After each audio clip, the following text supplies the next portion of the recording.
मित्रों, आज इस वीडियो में भगवान श्री कृष्ण के बारे में हमारे पावन गुरुदेव के निर्देश से बताना चाहता हूँ। भगवान कृष्ण जिन्होंने अनीत अधर्म का समाप्त करने के लिए संकल्प किया, उन्होंने अपने कैदी माता पिता को दुष्कर्म के बंधन से छुड़ाया। वे जेल में पैदा हुए, दूसरे के घर में उनका पालन पोषण हुआ और संसार को में अपने नीति बल से आधार पांडवों को महाभारत करने के लिए प्रेरित किया और स्वयं अर्जुन के सारथी बने। श्री कृष्ण को पूर्ण पुरुष कहा जाता है। यह अवतार केवल लेकर भगवान ने इस युग में फैली अनीत और मूर्खता को परास्त किया। अनीत बरतने वाले तृणासुर, अघासुर, बकासुर, पोतना, कालियानाग आदि धूर्तों को बचपन में टक्कर ली। बड़े होने पर अन्यायी शासक कंस से भिड़ गए। कुराज मिटाकर सुराज स्थापना की। नीरी प्रजा को सारा अपना दूध घी धनिकों और सरदारों को देना पड़ता था। गोपियों को उनके आगे न झुकने का और अपना आवश्यक भोजन स्वयं रखने के लिए सत्याग्रह किया। उनका रास्ता रोका। सत्ताधारियों की न डरने के साहस मन से उत्पन्न किया। बड़े हुए अन्याय और धर्म को नष्ट करने के लिए उन्होंने महाभारत की योजना की और स्वल्प साधन संपन्न पांडवों को सत्ताधारी कौरवों को समक्ष न्याय की मांग को लेकर अड़ गए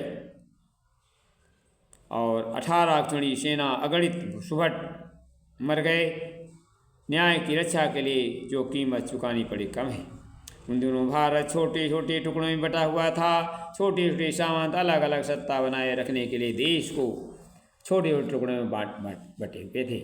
एकता की शक्ति परिचित होते ही संकुचित स्वार्थों पृथकवाद का प्रश्रय देते हुए पृथकवादियों का विनाश का योजना बना भगवान ने महाभारत युद्ध कराया और खंड भारत को परिपूर्ण राज बना दिया।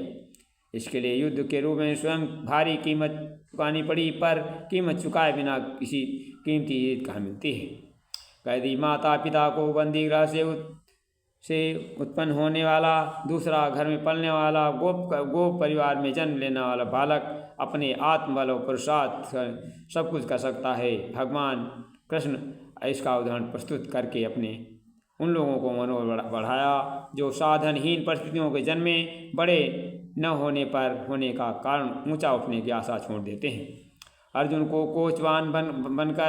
कोचवान बनकर उन्होंने बताया, संसार में कोई काम छोटा नहीं है। लोक कल्याण के लिए, धर्म रक्षा के लिए छोटे दिखने वाले कार्यों को भी प्रसन्नतापूर्वक करना चाहिए। दुष्टता, अवांछनीयता का दमन, सज्जनता का सौचित स्थापन के कार्य श्री कृष्ण भगवान सारा जीवन व्यतीत हुआ। ये हमारे भगवान कृष्ण का और कहते हैं, मानवता का पतन देख आज धरा कुलाई है। देव शक्तियों ने मिलकर फिर दुर्गा शक्ति जगाई है। मानवता का त्राण मिला था गौतम के संदेशों में। धर्म चेतना का विस्तार हुआ था देश और विदेशों में। संस्कार से रहित मनुष्यता पुनः लक्ष्य पथ भूली है और पल भर में कुछ पता नहीं पर भौतिकता पर फूली है। इस युग में प्रज्ञावतार बन इस चेतना आई है।